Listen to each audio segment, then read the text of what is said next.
Assalamualaikum warahmatullahi wabarakatuh. Salam sejahtera, salam keluarga Malaysia. Terima kasih saya ucapkan kepada anda semua yang berkesempatan bersama saya, Ratna Amin, dalam siri bicara Harta Intelek yang telah memasuki siri ke-8 pada hari ini, 13 April 2022, bersamaan Hari Rabu 11 Ramadan 1443 Hijrah. Segmen PPM2U Talk kali ini membawa tajuk Open Access dan Hak Cipta di Malaysia. PPM2U Talk amat bertuah kerana pada hari ini kita bersama Prof. Madya Rohazawati Zulkobli dari Fakulti Undang-Undang Universiti Teknologi Mara Shah Alam. Saya ingin memperkenalkan Prof. Madya Rohazawati yang juga mempunyai pengalaman luas di dalam bidang harta intelek dan telah menjadi tenaga pengajar di dalam bidang ini selama 36 tahun. Beliau juga pernah dipinjamkan kepada Perbadanan Harta Intelek Malaysia atau lebih dikenali sebagai MIPO selama 4 tahun sebagai Timbalan Kota Pengarah Harta Industri. Aktif menulis buku dan memberi webinar dalam bidang harta intelek. Prof juga pada masa ini adalah pengurusi Tribunal Hak Cipta Malaysia. Selamat datang Prof ke PPM2U Talk. Terima kasih Puan Ratna. Sebelum saya teruskan webinar ini yang akan berlangsung sehingga jam 11 pagi, saya amat mengalu-alukan sebarang pertanyaan dari semua. Tuan-puan bolehlah ajukan pertanyaan melalui chat dan saya akan bacakan persoalan tuan-puan dan Prof akan menjawab kemusykilan tersebut. Kita dah ada yang masuk nampaknya Prof. Dah ada dah? Ya, dah ada. Dari Syuhada Ali mengucapkan Assalamualaikum dan good morning. Dari Al-Bukhari International University Library. Selamat pagi. Waalaikumsalam. Saya tidak mahu mengambil masa terlalu lama. Saya jemput Prof. Rohaza untuk memulakan sesi webinar ini. Mungkin kita boleh mulakan Prof dengan Prof menerangkan mengenai open access atau akses terbuka dan juga kaitannya dengan hak cipta. Dipersilakan Prof. Okey, terima kasih Puan Ratna, pengerusi Jawatankuasa Perpustakaan Undang-Undang atas jemputan kepada saya untuk hadir pagi ini dalam webinar ini. Jadi tajuk kita adalah akses terbuka atau open access dan isu-isu hak cipta. Jadi saya buat slideshow sekejap. Okey, untuk menerangkan berkenaan dengan apa yang disebut sebagai open access dan isu hak cipta ini, biasanya terdapat dua isu utama. Satu, ramai orang bertanya sebenarnya apa yang dimaksudkan sebagai akses terbuka atau open access tersebut. Dan keduanya adalah berkaitan dengan isu hak cipta, karya yang dimuat naik ke atas open access atau akses terbuka tersebut. Jadi itu adalah apa yang saya akan terangkan pagi ini. Jadi untuk makluman bagi orang di luar sana yang tidak mengetahui apa maknanya perkataan akses terbuka atau open access ni, sebab ini biasanya librarian dia amat arif lah, dia akan kata oh ini open access. Okay. Hari ini kita lihat bahawa ia adalah sejenis model penerbitan karya yang dibuat secara dalam talian yang membawa kepada ledakan penerbitan maklumat penyelidikan yang boleh diakses oleh para pembaca tanpa ada sekatan dari segi perlu membayar kos atau membayar fee untuk mengakses karya tersebut. Jadi sesiapa saja boleh membaca, membuat turun, membuat salinan, mencetak, membuat carian atau apa-apa penggunaan tertakluk kepada perjanjian pelisinan tersebut. Jadi dia amat bagus untuk para penyelidik. Apabila karya-karya diletakkan ke dalam akses terbuka.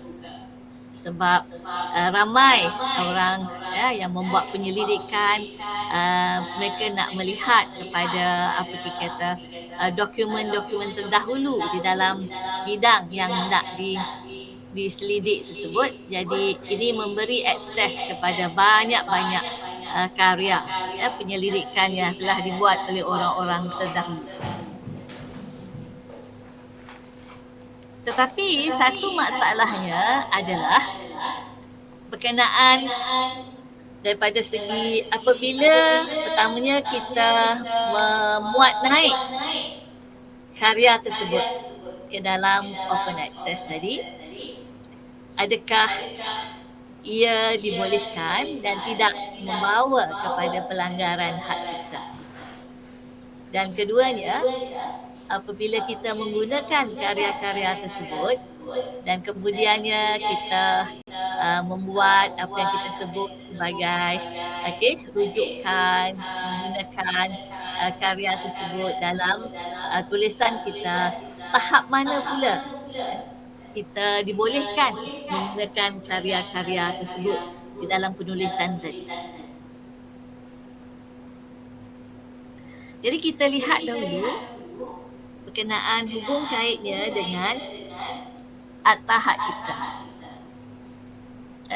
Kalau kita lihat kepada hak cipta ni,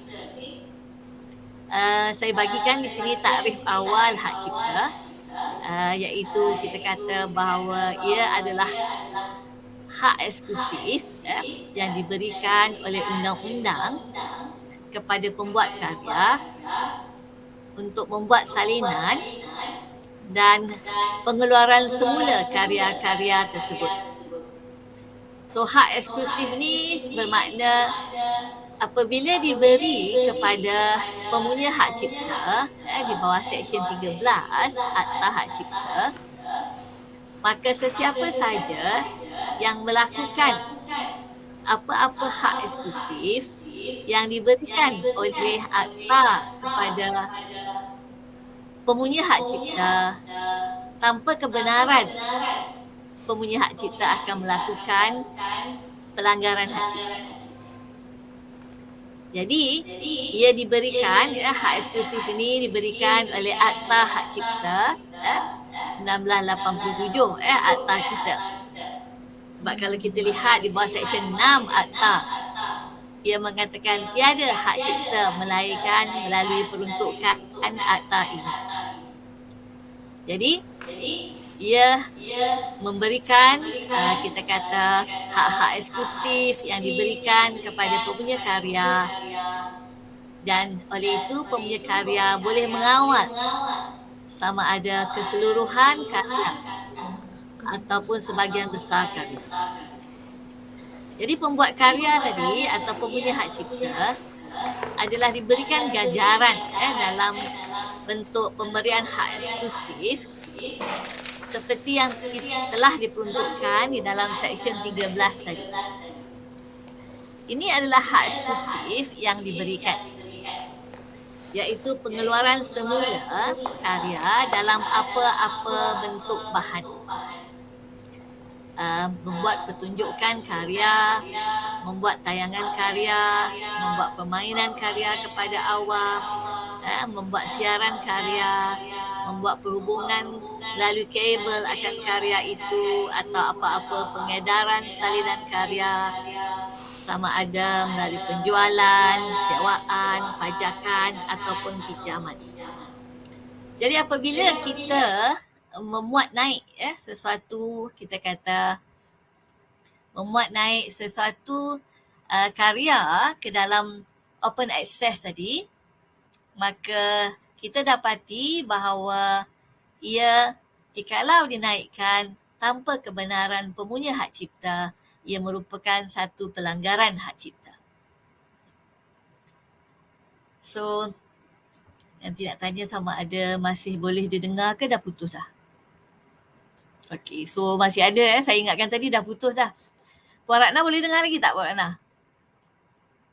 Okey, sebab saya ingat Boleh, tadi boleh. kita punya tu. Okey. Boleh dengar. Okey. Jadi, kita kata memuat naik karya tersebut, okey, tanpa kebenaran pemunya hak cipta akan merupakan satu pelanggaran hak cipta. Sebab tu kita perlu mengetahui sama ada kita mempunyai hak atau tidak untuk menghantar karya tersebut ke dalam kita kata open access tadi ya. Dan satu lagi yang biasanya perlu kita pastikan adalah terdapatnya pemisahan antara pencipta dan pembuat karya dan pemunya hak cipta. Dia ada kita kata pemisahan di sini. Pemisahan ni bermaksud bahawa kalau misalnya kita adalah pembuat karya tapi tidak semestinya kita mendapat hak cipta akan karya tersebut. Contohnya dalam keadaan katakan pertamanya karya dibuat di bawah suatu kontrak perkhidmatan atau perantisan. Contohnya kalau kita adalah pekerja dan kita membuat karya itu di dalam keadaan di mana kita di bawah kontrak perkhidmatan kita adalah dikendaki untuk membuat karya tersebut. Maka hak cipta ke atas karya tersebut bukanlah kepunyaan kita, dia adalah kepunyaan pihak majikan. Ataupun kalau karya itu dibuat dalam masa bekerjanya pencipta karya dengan mengambil masa majikan beliau, kita terdapat kes yang mengatakan bahawa hak cipta tersebut pindah kepada majikan kerana beliau telah menggunakan masa majikan tersebut untuk membuat kita kata karya tersebut. Jadi kalau kita lihat peruntukan akta, apabila hak cipta dipindah milikkan kepada majikan ataupun kalau karya tersebut adalah karya yang ditempah, maka ia hak ciptanya pindah kepada pihak yang menempah karya tersebut. Ini kita dapati kalau kita lihat daripada Seksyen 26, maka kita walaupun nama kita ada di situ sebagai pembuat karya, tetapi disebabkan karya itu dibuat di bawah satu kontrak perkhidmatan ataupun di bawah satu kontrak kita kata tempahan, maka kita bukanlah pemunya hak cipta karya. Kita cuma disebut sebagai pencipta karya atau pembuat karya. Tapi hak ciptanya adalah terletak hak kepada pihak majikan.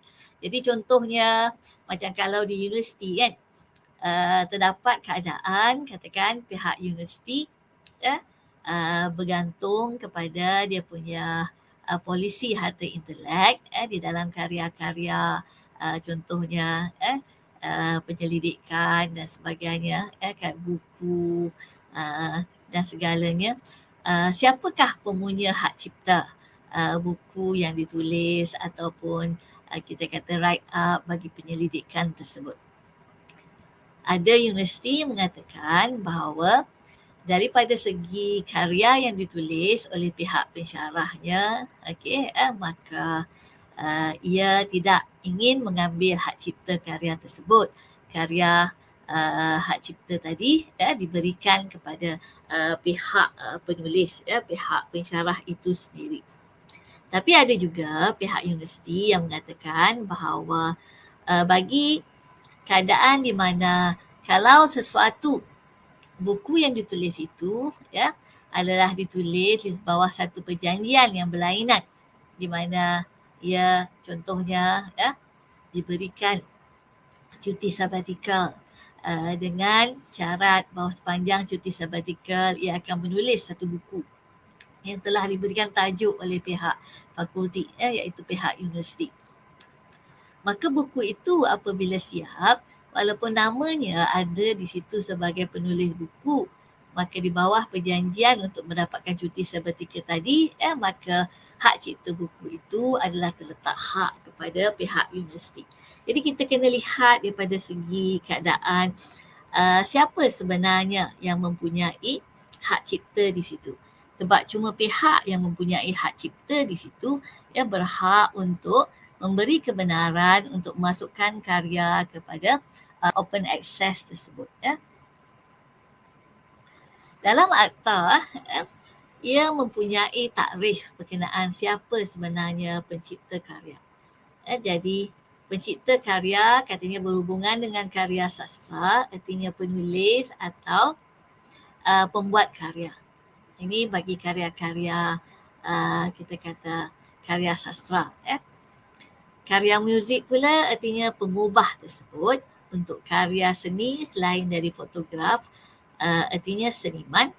Dan berhubung dengan fotograf artinya orang yang olehnya perkiraan untuk mengambil fotograf itu dibuat. Untuk filem dan rakaman bunyi, maka orang yang olehnya perkiraan untuk membuat filem atau rakaman itu dibuat. Dan untuk siaran, artinya orang yang olehnya perkiraan untuk membuat pancaran itu dibuat. Dalam hal-hal lain, orang yang membuat karya. Jadi takrif ni, dia dah tetapkan di dalam akta berkenaan siapakah dianggap sebagai pencipta karya. Kita kata pembuat karya atau pencipta karya. Tapi ia cuma mengatakan bahawa ini adalah pencipta karya. Kemudian section 27, section 26 ia mengatakan berkenaan siapa pemunya hak cipta. Jadi pembuat karya dengan pemunya hak cipta, pencipta karya tadi mungkin bukan orang yang sama. Okey. Jadi disebabkan itu, maka kita perlu melihat sama ada adakah kita sebagai pencipta karya mempunyai hak cipta di dalam karya tersebut yang kita nak bagi kebenaran untuk upload dalam open access tadi. Sebab jikalau kita cuma pencipta karya tetapi hak cipta dipegang oleh pihak lain, maka kita tidak mempunyai hak eksklusif yang telah diberikan oleh akta. Sebab hak eksklusif yang diberikan oleh akta adalah kepada pemunya hak cipta sahaja. Bukan diberi kepada pencipta karya, tetapi diberi kepada pemunya hak cipta. Seperti saya terangkan tadi, pencipta karya dengan pemunya hak cipta dalam keadaan terdapatnya kita kata hubungan sama ada majikan dengan pekerja atau karya telah ditempa atau perantisan, maka ia akan terletak hak kepada orang yang berlainan.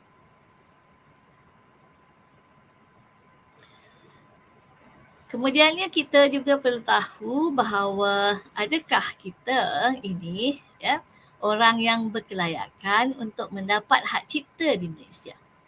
Sebab kalau kita lihat di bawah seksyen 10, hak cipta wujud dalam tiap-tiap karya yang layak mendapat hak cipta yang mana pencipta adalah orang berkelayakan semasa karya dibuat. Jadi orang berkelayakan ini maknanya adalah seorang individu yang merupakan rakyat Malaysia atau syarikat yang ditubuhkan di Malaysia. Jadi ada karya-karya sebenarnya yang tidak mendapat perlindungan hak cipta. Ini adalah dalam keadaan kalau karya itu sebenarnya adalah cuma kita kata karya yang tidak diberikan hak cipta di bawah peruntukan akta, seperti katakan ia adalah satu idea atau prosedur sahaja, ada satu fakta, maka fakta tidak diberikan hak cipta, ataupun contohnya pihak tersebut telah bukanlah rakyat Malaysia ataupun rakyat kepada negara yang menjadi ahli kepada Convention Bern atau Convention kita kata WTO contohnya, dan karya itu pula telah tidak mendapat atau dibuat penerbitan pertama di Malaysia contohnya. Jadi benda-benda tersebut boleh menyebabkan karya tadi tidak mendapat perlindungan di Malaysia. Jadi apabila ia tidak mendapat perlindungan di Malaysia, maka biasanya ia tidak kita kata merupakan kesalahan Ia tidak akan menjadi kesalahan kalau ada orang menaikkannya dalam open access tadi. Tapi kalau memang ia adalah merupakan kepunyaan seseorang, maka yang diberikan hak cipta di Malaysia, maka kebenaran beliau perlulah didapati untuk membuat menaik perkara tersebut. Sebab semuanya bergantung apabila kita bercakap berkenaan akses terbuka ini berkenaan pelanggaran hak eksklusif. Sebab hak eksklusif bagi pemunya hak cipta ni dia ada dua. Satu adalah hak terhadap semua jenis eksploitasi komersial. Jadi kalau misalnya dia tidak nak meletakkannya di dalam open access sebab dia mungkin nak menghantarnya kepada jurnal di mana untuk mendapat hak jurnal tersebut perlu contohnya dibuat pembayaran subscription contohnya. Jadi dia mungkin tidak gembira apabila kita melanggar hak cipta dia dan memuat naik ke dalam open access hak tersebut. Kerana ia mungkin melanggar potensi beliau untuk mengeksploitasi karya tersebut secara komersial. Dan keduanya, hak eksklusif itu juga bagi hak cipta ni yang perlu kita lihat adalah berkenaan hak moral pencipta karya. Hak moral pencipta karya terletak kepada pencipta walaupun hak ekonomi telah berpindah kepada orang lain. Jadi apabila contohnya sesuatu karya dimuat naik ke dalam open access, kita kena berhati-hati untuk memastikan bahawa hak moral tersebut tidak diubah. Di Malaysia terdapat dua jenis hak moral. Okey, yang di sini kita lihat bahawa hak moral ini diberikan kepada pencipta karya tadi yang kita tengok tadi iaitu ni adalah pencipta karya. Jadi hak moral ini yang terdiri dari dua, iaitu hak untuk dikenali sebagai pembuat karya adalah diberikan kepada beliau. Dan hak moral ini kekal di tangan pencipta.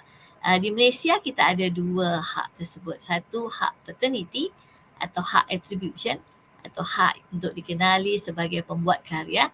Dan satu lagi adalah apa yang kita sebut sebagai hak integriti. Hak untuk karya tersebut tidak dicacatkan. Yang ini pemunya hak cipta harus sedar.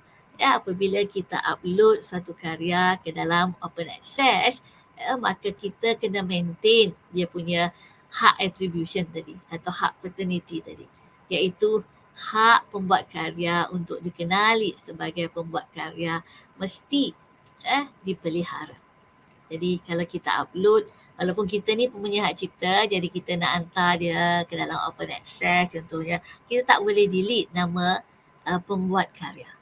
Okey, dan satu lagi hak moral yang diberikan adalah apa yang kita sebut sebagai hak integriti. Hak integriti ni kita bagi kepada pencipta karya di mana karya tersebut tidak boleh dicacatkan atau diubah yang boleh menjejaskan integriti pembuat karya. Jadi satu cara untuk memahami hak moral ini sebagai contoh kes di Malaysia, ini adalah kita kata satu karya seni yang dipanggil sebagai Puncak Purnama. Puncak Purnama ni dia dulu ada dekat roundabout dekat Kuala Lumpur ni. Kemudian apa yang berlaku adalah Dewan Bandaraya telah meletak scaffolding keliling Puncak Purnama ni scaffolding ni. Kemudian pembuat karya iaitu Ustaz Jamal dia berasa upset sebab bagi dia ia mencacatkan karya beliau. Dan beliau telah mengambil tindakan di mahkamah dan saksi telah dibawa dan sebagainya, maka mahkamah telah mengatakan memang betul ia telah dicacatkan, yang menjejaskan kita kata apa yang disebut sebagai hak integriti pembuat karya. Dan daripada segi hak paternity atau hak attribution juga, nama beliau sebagai pembuat karya itu telah dihilangkan. Jadi beliau telah berjaya di dalam tindakan tersebut. Jadi sama juga apabila pemunya hak cipta meletakkan satu karya di mana beliau adalah pemunya hak cipta, tetapi beliau bukan pembuat karya. Jadi dia meletakkannya tanpa memberikan contohnya nama pembuat karya, maka itu akan menjadikan apa yang kita kenali sebagai pelanggaran hak moral pembuat karya tersebut. Jadi kita kalau nak upload pun maka kita kena berhati-hati bahawa hak ini adalah sentiasa dipelihara. Jadi seperti yang saya kata tadi, di dalam akses terbuka berkenaan isu-isu hak cipta ini, isu yang biasa adalah pertamanya, adakah pihak yang memberikan kelulusan untuk karya dimuat naik dalam open access tersebut pihak yang berhak? Okey, adakah dia berhak untuk memberi kebenaran karya tadi dimuat naik? Jadi contohnya seperti saya bincangkan tadi, kalau antara hubungan majikan dan pekerja, maka pekerja pencipta karya, tapi majikan adalah kita kata pemunya hak cipta, maka pekerja tidak boleh memberi kebenaran untuk karya dinaikkan kepada open access tadi tanpa mendapat kebenaran daripada pihak majikan yang merupakan kita kata pemunya hak cipta. Jadi kita kena lihat kita punya hubungan kita di situ. Kemudiannya adalah berkenaan karya yang telah diterbitkan oleh jurnal. Maknanya katakan kita adalah penulis. Kemudian kita memasuki perjanjian pelesenan dengan jurnal-jurnal tertentu. Kemudian kita sebabkan ingin menambah kita punya ranking atau scoring H kita. Jadi kita pun hantar kepada open access sebab dia lebih meluas, dia boleh dibaca oleh lebih ramai orang. Kemudian mungkin akan dijadikan sumber rujukan oleh orang yang lebih ramai satu dunia. Maka kita perlu mengetahui bahawa di dalam perjanjian pelesenan kita dengan jurnal yang telah menerbitkan karya kita tadi, adakah terdapat apa-apa klausa di dalam perjanjian tersebut yang menyekat hak eksklusif kita sebagai pemunya hak cipta di bawah lesen perjanjian yang telah kita tanda tangani tadi. Sebab itu kita kena lihat lesen tersebut. Adakah apabila kita membenarkan suatu kita punya rencana tadi diterbitkan oleh jurnal tadi, adakah jurnal tersebut telah mengatakan bahawa mulai pada saat itu maka semua hak cipta ke atas karya adalah kepunyaan pihak jurnal tadi, dan pencipta karya tiada mempunyai hak untuk menghantar karya yang sama kepada open access atau lain-lain kita kata tempat siaran. Okey, jikalau itu berlaku maka ia akan menjadi satu pelanggaran juga dalam keadaan tersebut. Sebab itu berhati-hati apabila kita telah menulis dan menghantar tulisan kita, kita punya writing kepada jurnal-jurnal tertentu. Sebab ada jurnal-jurnal tertentu dia adalah based on subscription. Dia tak nak letak dia dalam open access, dia punya bahan tersebut. Dia nak based on subscription, jadi dia mendapat lebih banyak kita kata pulangan komersial ke atas tulisan-tulisan yang dihantar oleh penulis tadi. Jadi sebab itu kita kena lihat pada lesen perjanjian yang telah kita tanda tangani. Sebab ramai orang kadang-kadang tidak tengok pun lesen tersebut, persekatan lesen tadi. Sama ada boleh atau tidak. Kemudiannya satu isu lagi adalah dalam karya kepunyaan pihak universiti. Karya kepunyaan pihak universiti ni dia adalah lebih luas.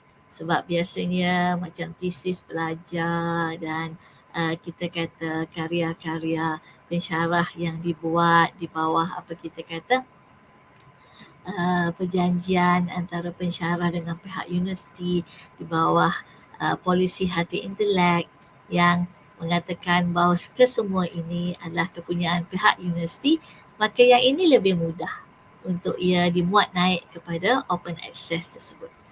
Sebab dalam keadaan ini maka pihak universiti adalah pemunya hak cipta.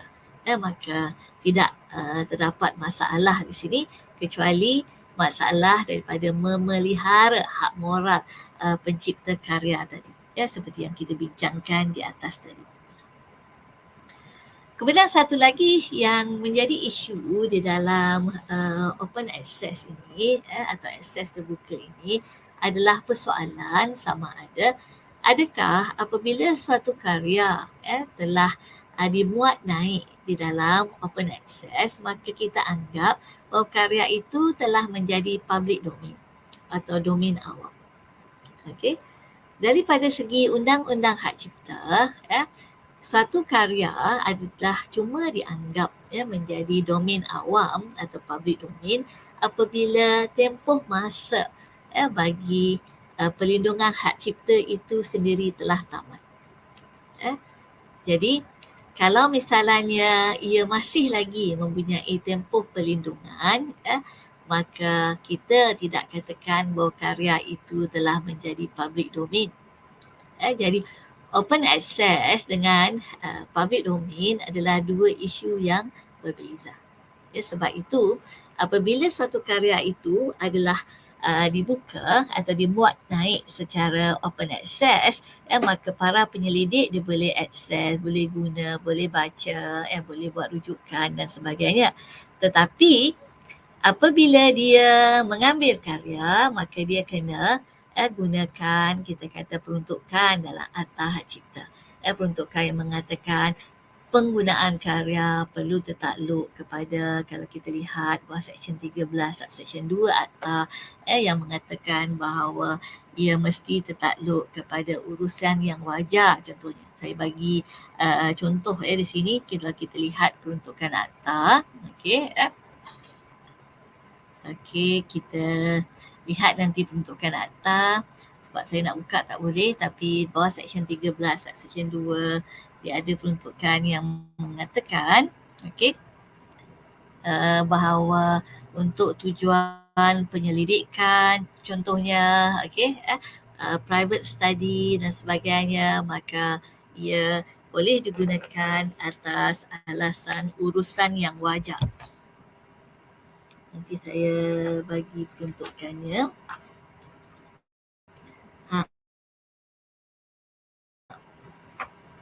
Peruntukan Seksyen 2, di mana walau apapun dalam Subseksyen 1 hak mengambil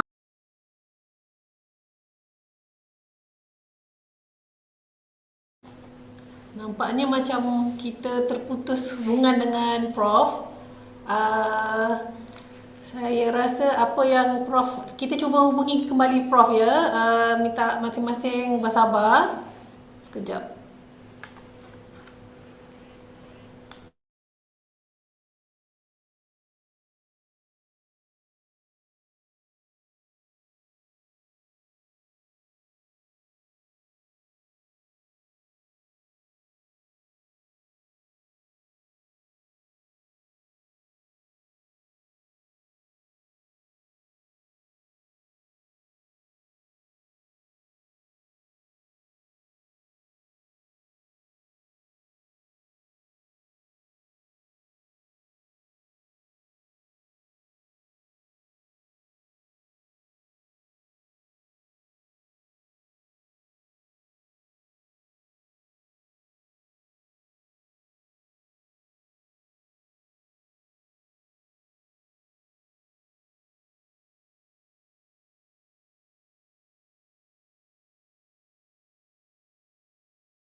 saya minta maaf kepada semua.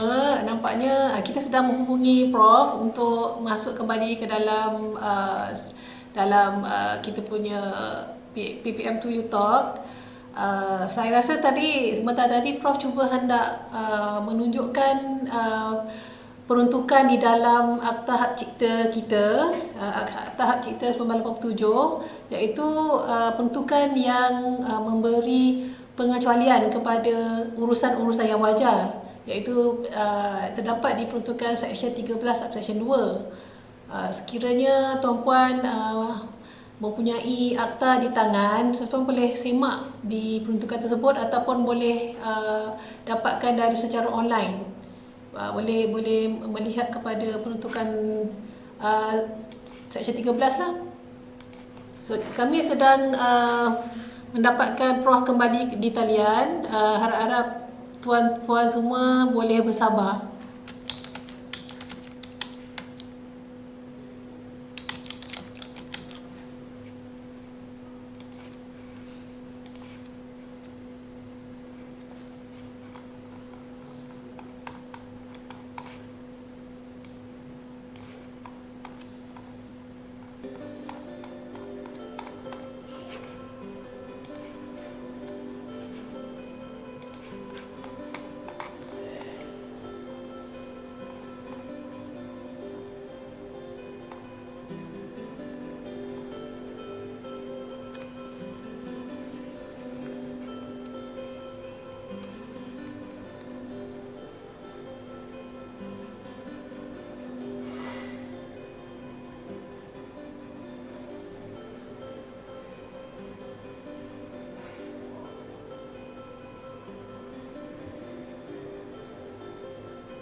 Jika puan-puan membuka Akta Hak Cipta 1987 Seksyen 13 di Subseksyen 2, buka di Subseksyen A, di mana pelakuan mana-mana perbuatan yang tersebut dalam Subseksyen 1 secara urusan yang wajar, termasuk bagi maksud penyelidikan.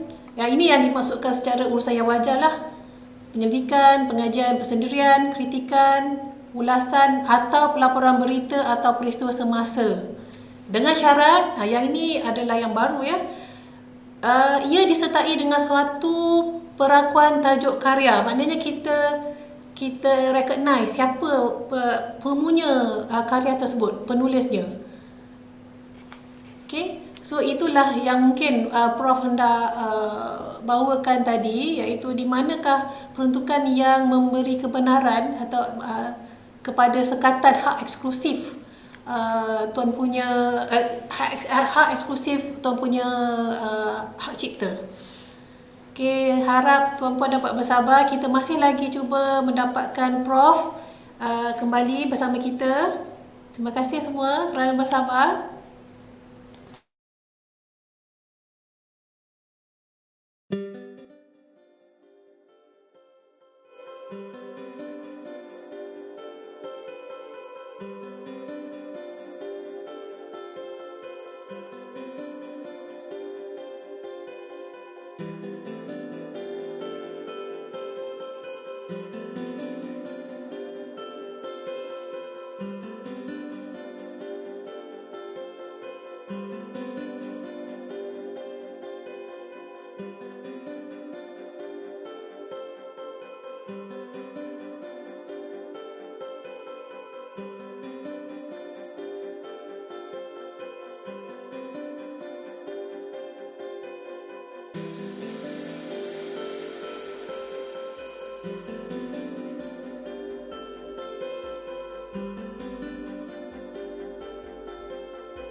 sementara kita menunggu Prof kembali ke dalam sini, mungkin sekiranya ada apa-apa pertanyaan, tuan-puan boleh masukkan di chat. Dan saya amat berterima kasih kepada Encik Muhammad Akmal yang telah memberi sedikit penjelasan mengenai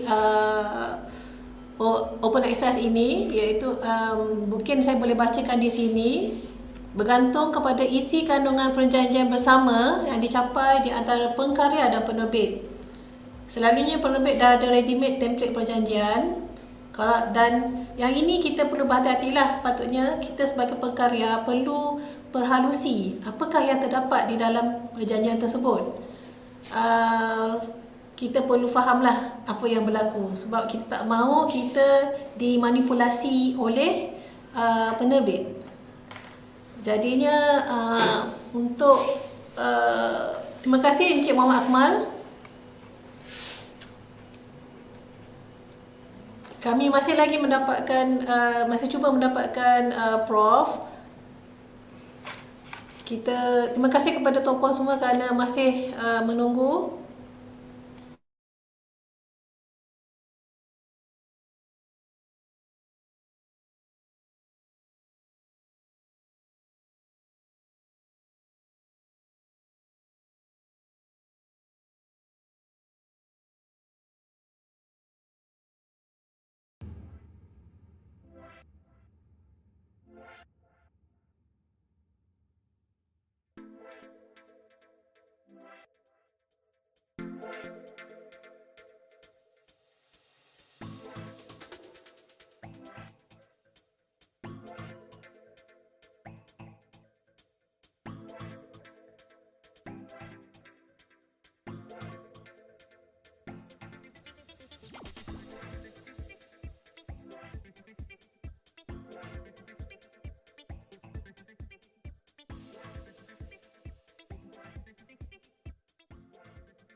Okey. Alhamdulillah, berjaya. Okey, kita sambung balik kembali Prof. Okey. Silakan. Okey, tadi kita bercakap berkenaan dengan apa masalahnya berkenaan open access tu kan. Kemudian satu adalah kalau misalnya kita ni adalah seorang penulis, bukan kita punya karya, maka kita kena dapat kebenaran lah daripada kita punya majikan dan sebagainya. Kemudian tadi saya bercakap berkenaan apa kita kata domain awam kan, domain awam dengan open access, iaitu domain awam ni kalau kita lihat maka dia adalah di mana hak cipta dah tak wujud dah. Baru dia jadi kita kata public domain. Jadi daripada segi hak cipta tu dia bergantung kepada tempoh masa. Saya tak boleh nak tunjuk PowerPoint pasal PowerPoint tu tak pergi mana dah bila tadi dia terputus tu kan. Okay, so saya just explain je lah dia tempoh masa dia hak cipta kalau bagi karya sastra, karya seni, semua yang kalau kita letak dalam kita punya buku yang kita nak bawa naik kepada open access tu, biasanya kita panggil dia karya sastra lah, atau karya seni kalau ada gambar dan sebagainya kan. Maka tempoh masa hak ciptanya adalah hayat campur 50 tahun. Iaitu hayat pencipta karya campur 50 tahun lepas kematiannya. Jadi itu adalah tempoh masa tersebut lah. Jadi ia adalah tempoh masa yang amat panjang. Bagi karya kita kata siaran atau filem ataupun rakaman bunyi, maka dia lebih pendek, iaitu dia cuma 50 tahun.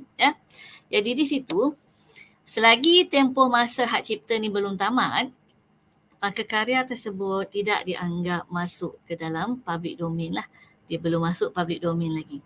Jadi kalau kita upload karya-karya tersebut yang masih lagi ada perlindungan hak cipta, sebab dia masih mendapat perlindungan di bawah peruntukan sedia ada, maka itu akan merupakan pelanggaran hak cipta. Okey.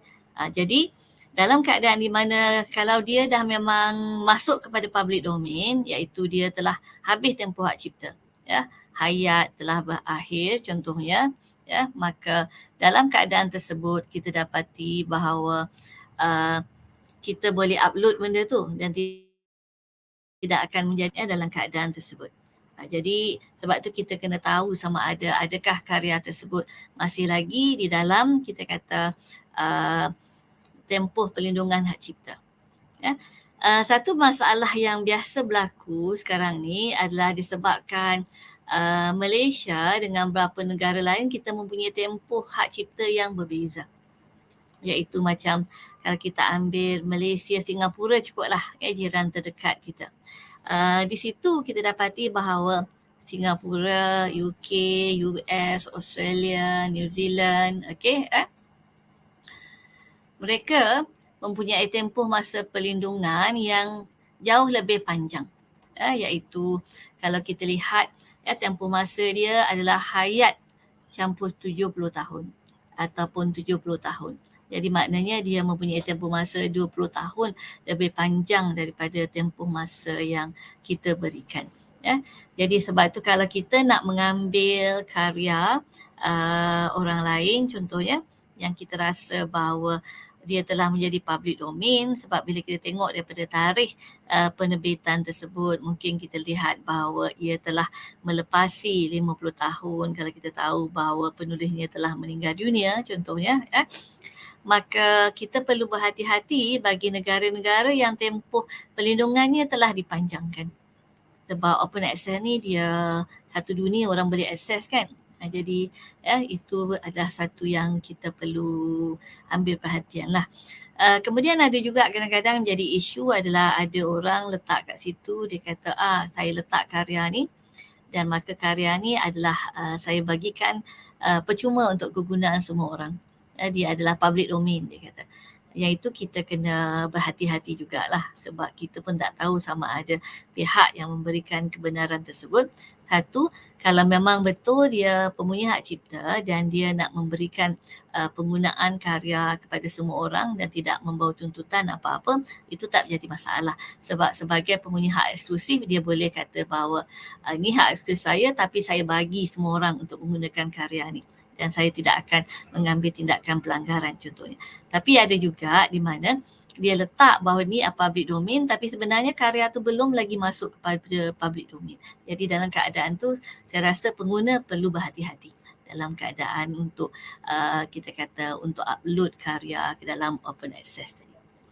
Okey, dan satu lagi berkenaan isu open access adalah kalau misalnya kita nak menggunakan karya, tadi saya katakan berkenaan kita dapat akses, dia percuma, tapi bila kita nak guna, kita tak boleh ambil ikut suka hati saja, tapi kita kena macam untuk kita kata di bawah urusan yang wajar, seperti yang saya kata tadilah bawah Seksyen 13 dan Seksyen 2 tu kan, untuk tujuan kritikan dan apa kita kata peruntukan yang mengatakan bahawa penyelidikan, kritikan, pengajian persendirian, belasan tu semua boleh, tapi dia ada dia punya limit dia juga. Sebab dalam akta kita dia telah memberi takrif bagi urusan yang wajar yang mungkin memudahkan pihak-pihak yang ingin menggunakan karya yang terletak di dalam kita kata apa disebut sebagai open access tadi. Sebab kita dapat banyak benda tapi bila kita nak guna, nak letak benda-benda tadi, kita mesti menghormati peruntukan akta hak cipta juga. Jadi saya bacakan peruntukan Seksyen 13(2)A yang mengatakan bahawa dalam menentukan sama ada sesuatu urusan itu merupakan suatu urusan yang wajar, faktor yang diambil kira hendaklah termasuk A, maksud dan sifat urusan itu, termasuk sama ada urusan itu bersifat komersial atau bagi maksud pendidikan yang bukan mencari keuntungan. Yang kedua, sifat karya yang mendapat hak cipta itu. 3. Amount dan banyaknya bahagian yang digunakan berhubungan dengan karya yang mendapat hak cipta itu secara keseluruhan. Dan D. Kesan daripada urusan itu terhadap potensi pasaran bagi atau nilai karya yang mendapat hak cipta itu. Jadi biasanya kalau kita ambil dan kita gunakan sebagai pesaing dan sebagainya, maka kadang-kadang ia tidak dianggap sebagai urusan yang wajar. Jadi menggunakan karya dalam open access boleh, tapi tertakluk penggunaannya secara urusan yang wajar. Saya rasa Puan Ratna itu je lah kot kita sempat pagi ni kan, sebab dengan terputus line dan sebagainya. Kita ada 5 minit kalau ada soalan. Ya, sambil menantikan soalan daripada kita punya audience, saya nak tanya satulah Prof. Okey. Tadi Prof ada mention pasal hayat pencipta. Pencipta kan? Hayat maknanya bukan hayat tuan punya hak cipta lah ya, hayat bukan. punya karya. Ya, hayat pembuat karya. Pembuat karya. Jadi pengunya hak cipta tu dia kena buat doa selamat lah selalu. Sebab apa? Berharap bahawa pencipta karya dia panjang umur. Okey. Kalau macam mana pula dengan yang apa tu? Yang commission tadi. Maksud saya karya universiti.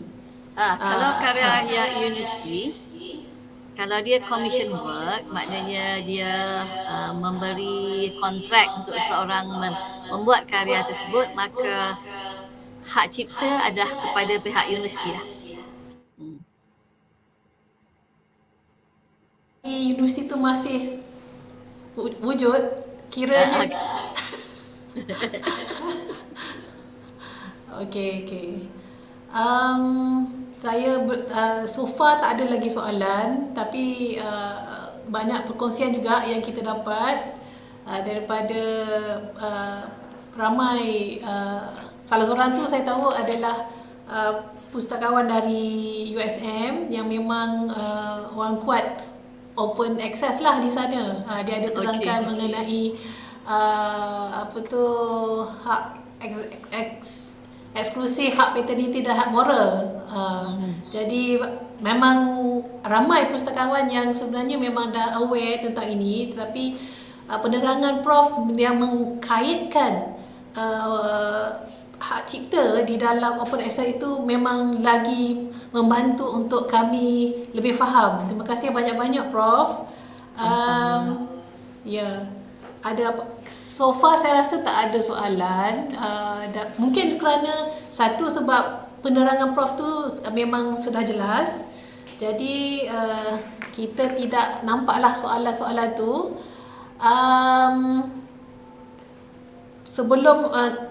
Sebelum kita berakhir, mungkin Prof boleh buat satu rumusan untuk topik kita pagi ini, Prof. Okey. Saya punya rumusan adalah bagi saya lah kan.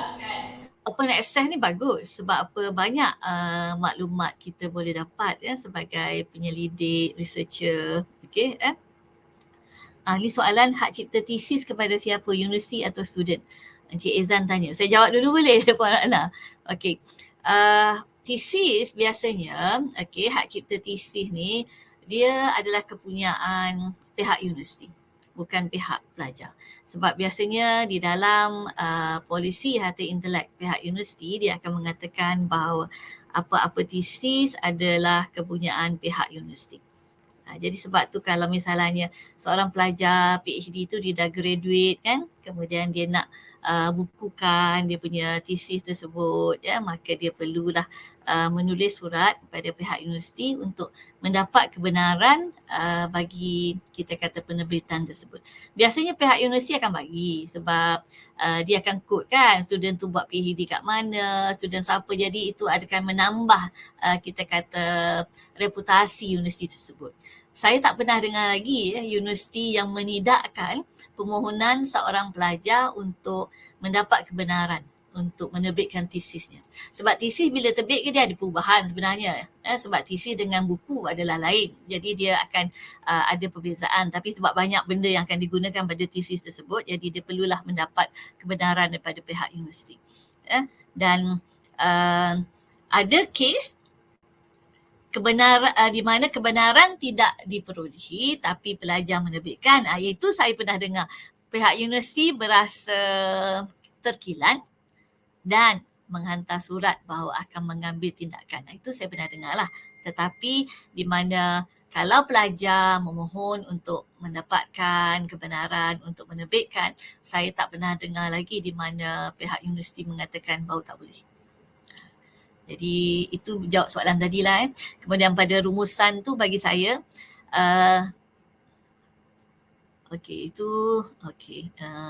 Muammarnya Encik Muhammad Akmal cakap dia ke situ. Prof, saya nak mencelah sedikit. Sebabnya, kadang-kadang kajian tesis tu mungkin melibatkan pihak industri. Macam contohnya mungkin dia buat tentang kajian di sesuatu jabatan. So mungkinkah kita menyalahi sekiranya, mungkinlah kata, maksud saya kan, mungkin ada perkara-perkara yang sulit di dalam kajian tersebut dan sekiranya diterbitkan mungkin tidak akan mendapat bantahan lah daripada pihak ketiga. Yang itu sebab tu saya katakan tadi bahawa pelajar tu dia kena minta kebenaran. Jadi pihak universiti boleh tengok bahawa kalau ini akan menyebabkan macam perkara-perkara confidential, rahsia-rahsia pihak universiti atau menyebabkan personal issue. Jadi dia tak akan bagilah contohnya. Sebab itu kebenaran terletak pada pihak universiti. Ni soalan yang kata jadi tak salah bagi pusaka universiti upload tesis. Tesis kepunyaan pihak universiti tak salah, dia boleh upload, tak jadi masalah berkenaan tesis tersebut untuk upload dalam dia punya open source. Paling mudah adalah tengok kita punya polisi harta intelek pihak universiti. Ini termasuk macam jurnal terbitan universiti jugalah ya Prof? Jurnal terbitan universiti, betul? Okay Prof, mungkin terus dengan rumusan. Dah pukul 11 1 minit. Seperti saya katakan tadi, bahawa open access ni saya amat setujulah. Bila kita tengok daripada segi kita kata permulaan open access tu dahulu, sebab ia memberi banyak peluang kepada ramai penyelidik untuk mendapat akses macam-macam bahan. Bukannya di universiti tersebut tapi satu dunia kan, dia boleh akses kan. Kalau dapat linknya, dia boleh dapat akses dan lihat apa yang orang kata. Jadi ia menjadi asas kepada literature review dalam penyelidikannya. Jadi ia membawa lebih banyak kita kata penimbaan ilmu yang amat bagus bagi penyelidik-penyelidik di Malaysia. Jadi saya adalah salah seorang penyokong open access ni lah. Dan satu lagi bagi saya macam open access dia selalu datang dengan Creative Commons kan. Bahawa kita boleh guna karya-karya buah Creative Commons tertakluk kepada macam lesen yang dibagikan. Yang biasanya kalau untuk penyelidik macam kita, dia bagi je. Cuma kalau kita nak buat untuk commercial use, ada lesen lain-lain lah kan. Tapi itu bagus sebenarnya. Dan saya rasa macam pihak perpustakaan dia kena lebih wawarkan berkenaan wujudnya open access ni untuk para penyelidik dan dan untuk orang awam. Sebab buku mahal. Tapi kalau misalnya dia ada open access where dia boleh ada the possibility untuk dapat baca bahan dan sebagainya untuk kajian dia, maka itu adalah amat kita kata membantu. Itu je lah saya punya rumusannya Puan Ratna. Terima kasih atas jemputan. Okey. Terima kasih banyak-banyak Prof di atas perkongsian pagi ini. Saya percaya banyak sangat yang kita dapat pelajari dan semoga ilmu yang diperolehi daripada Prof kita boleh kongsikan pula dengan orang lain. Saya nak ucapkan juga terima kasih kepada Puan Farah Syazwani Baharudin yang menguruskan siaran pagi ini. Tak lupa juga ucapkan terima kasih kepada Perpustakaan Universiti Malaysia Kelantan. Terima kasih kepada semua yang sudah menonton bersama kami. Jumpa lagi insya-Allah. Selamat berpuasa. Bye. Assalamualaikum. Saya leave ya. Ya.